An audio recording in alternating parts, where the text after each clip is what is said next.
இன்னைக்கு என்ன கேள்வி கேட்டிருக்காங்க அப்படின்னு பார்த்தீங்கன்னா, பொதுவா பிரதோஷ காலத்தில் நம்ம எதற்காக இறைவனை வணங்குகிறோம்? இல்ல இன்னைக்கு பரிகாரம் செய்தால் நமக்கு என்ன யூஸ்ஃபுல்லா இருக்கும் அப்படின்ட்டுன்னு. இந்த பிரதோஷம் அப்படிங்கிறது சிவபெருமானுக்கும் ரொம்ப உகந்தது. அதேபோல நரசிம்ம பெருமானுக்கும் ரொம்ப உகந்தது.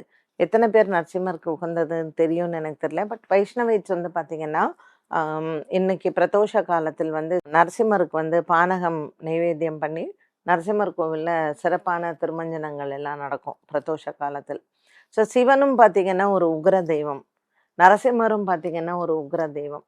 சிவபெருமானுக்கு எப்பொழுதுமே அவர் அபிஷேக பிரியன். அவருக்கு தண்ணி விட்டுக்கிட்டே இருக்கும். அதனால தான் தாரை பண்ணுவாங்க. ஜென்ரலி நீங்க சிவனுக்கு பார்த்தீங்கன்னா, மேல தாரைன்னு ஒரு பானையில தண்ணி வச்சு சொட்டு சொட்டா அந்த தண்ணி அவருக்கு ரொம்ப இஷ்டம். அந்த தாரை அப்படிங்கிறது. ஏன்னா அவர் அக்னி இல்லையா? அவர் ரொம்ப உஷ்ணம். அதனால அந்த உஷ்ணத்த தணிக்கிறதுக்கு அவருக்கு எப்பவுமே இருக்கும்.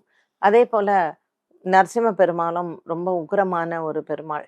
அதனால இந்த பிரதோஷ காலம் சாயங்காலம் அந்த 4:30லிருந்து 6 எப்படி கைலாய மலையில் சிவபெருமான் நந்தி பெருமான் மேல் உட்கார்ந்து தன்னுடைய குடும்ப சமேதராக கைலாயத்தை வலம் வருகிறாரோ, அந்த 4:30 மணியிலிருந்து 6 மணி அப்படிங்கிற அந்த காலத்தில் பிரதோஷ காலத்தில் நரசிம்ம பெருமான் அவர் ஹிரண்யகசிப்புவை அந்த சாயங்காலம் அந்தி வேளையில அந்த 4:30 6ல தான் அவரை பிரகலாதன் அவருக்கு காட்சி கொடுத்து ஹிரண்யகசிப்புவை வதம் செய்தது அன்றைய அந்த பிரதோஷ காலத்தில் தான்.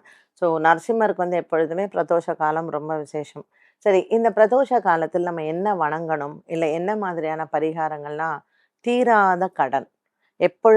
எனக்கு எப்பொழுதுமே நான் கடன்ல இருக்கேன். என்னால இந்த கடன்ல இருந்து வெளியிலேயே வர முடியல அப்படின்னு சொல்றவங்க, ருண விமோச்சனம்னு சொல்றது.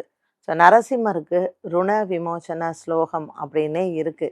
அதை இந்த பிரதோஷ காலத்தில் ஒரு நரசிம்மர் கோவில்ல போய் உட்காந்து ருண விமோச்சன ஸ்லோகத்தை கூறி அவருக்கு பானகம் நெய்வேத்தியம் செய்வது ரொம்ப விசேஷம். உங்க கடன் பிரச்சனைகள் தீரும். அந்த பானகம் நெய்வேத்தியம் பண்ணலைன்னா வெல்லம் கோவிலுக்கு தானமாக கொடுங்க. சிவபெருமானுக்கு பிரதோஷ காலத்தில் நீங்க சாப்பிடாம விரதம் இருந்து பிரதோஷ வழிபாடை செய்துவிட்டு நந்தியம் பெருமானுக்கு தான் அன்னைக்கு ரொம்ப விசேஷம். பிரதோஷத்துல சிவபெருமானுக்கு அபிஷேகம் நடக்கும். அதை நந்தியின் 2 கொம்புகள் வழியாக நம்ம சிவனினுடைய அந்த அபிஷேகத்தை தரிசனம் செய்தால் நமக்கு கைலாயத்தில் இடம் உண்டு. நம்ம பாவங்கள் தீரும்.